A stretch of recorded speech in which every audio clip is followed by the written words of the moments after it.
Hi everyone, welcome back to my channel, Ticking Together.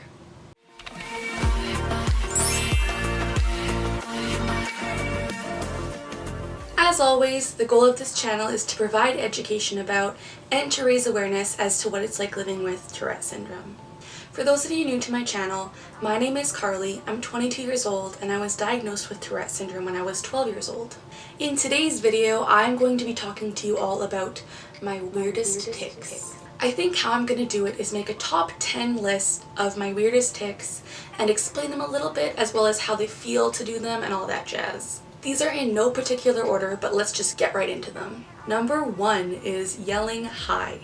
So this is a tic I only do when I'm at home because I'm usually really good at holding in my vocal tics, but I'll do this one when I'm in my room and my family members are in different locations around the house.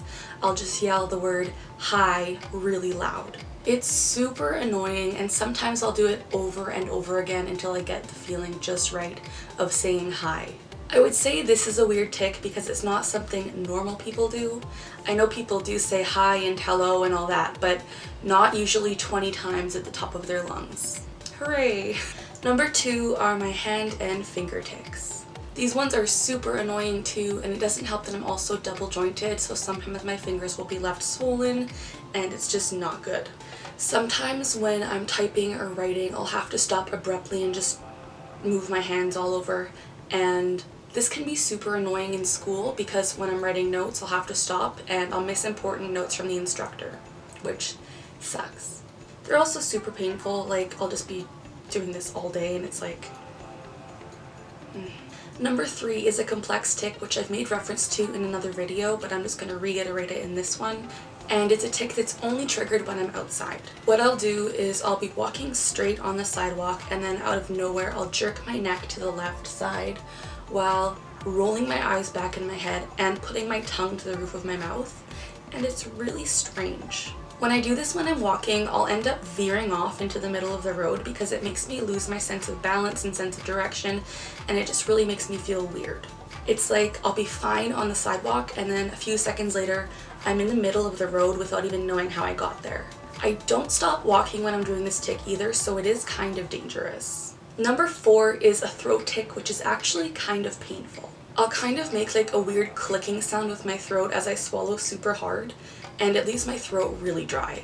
I added this one to the list because I'm 99% sure that people without tic disorders don't do this, and it's super frustrating and can get in the way of me talking and swallowing, like when I'm eating and stuff. It's just really annoying. Number 5 of my top weirdest tics is, you guessed it, barking. This one used to be a lot more prominent when I was younger because, as I mentioned previously, I'm a lot better at holding in my vocal tics. I only do this one when I'm at home too, and it's kind of like the high-pitched yip of a lapdog.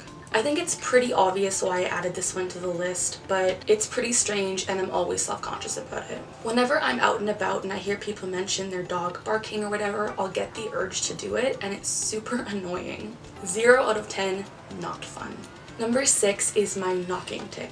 This was also mentioned in a previous video of mine, so check that out. But when Frozen 1 first came out, Anna and Elsa had that classic song, Do You Want to Build a Snowman? And Anna knocked on Elsa's door with that little do kind of knock. And it has stuck with me for years. I'll do this on all services, and I'll often expect my family to do the response to the knock, which they don't always do, which in turn makes my tics worse. I'd say that's pretty weird. Number 7 is my tapping tic. This one is also a tic that involves other people. I will hold out my hand and say, tap, and basically the other person has to tap my hand. I do this with my parents, my brother, my boyfriend, some of my close friends, just people who are close to me. And it's super strange, but if they don't do the tap back, I'll get super panicky and my other tics will get a lot worse too. Number 8 is my butt tic. You heard it right, my butt tic.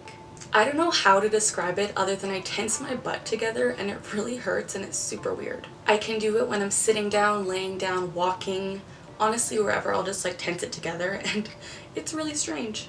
Number 9 is my ankle kicking tic. This is the tic where I'll kick my feet together when I'm walking, and if I'm wearing shoes, it often leaves my ankles bloody and raw. Sometimes when this tic flares up, I will do it when I'm sitting or laying down too, which is also super annoying.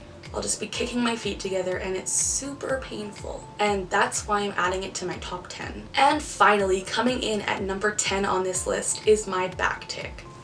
It's not super weird per se, but it is one of my most common tics that is most noticeable, so I thought I'd add it to this list. I'll move my back all over, and the urge never really satisfies unless I'm sleeping.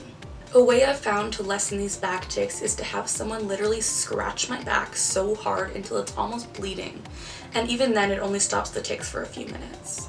And there you have it! Those are my top 10 weirdest tics. I'm sure I have weirder ones, but these are the ones that just came to my mind first, so you're welcome. Thank you so much for watching this video. I would love it if you would give it a thumbs up, subscribe to my channel, and leave a comment down below telling me what your weirdest tics are, saying hi, what you want to see in future videos. Basically, just talk to me. I love hearing from you guys. And the first step to breaking the stigma of Tourette syndrome is talking about it. So I would love it if you would share this video or just talk about it with people and just make it easier for the stigma to go away, because it's not just a disorder about swearing, it's not just a vulgar disorder. It honestly affects so many people and it is hard to live with. So I would love it if you took a little bit away from this video and learned a little bit. Thank you. Have a great day.